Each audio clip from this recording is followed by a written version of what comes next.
fear God and God will give you knowledge.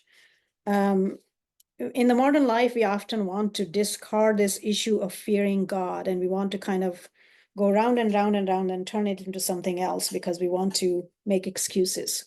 The Guardian was very clear about that. He said, fear of God means fear of God. You should be afraid of God. And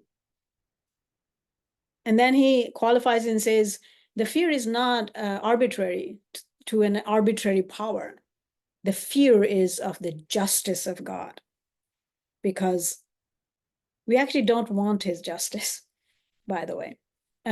Because you know what Quran says, if he actually dispensed justice, God says if he actually dispensed justice, not a moving thing will be left in creation.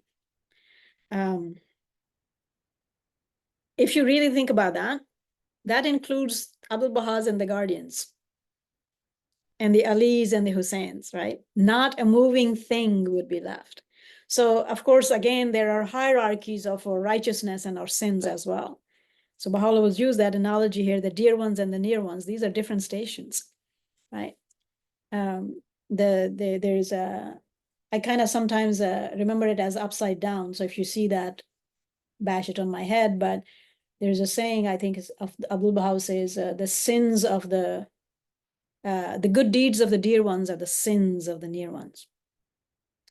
So when you reflect on that, it took me a while to grasp what was said there, because I used to get very baffled by prayers.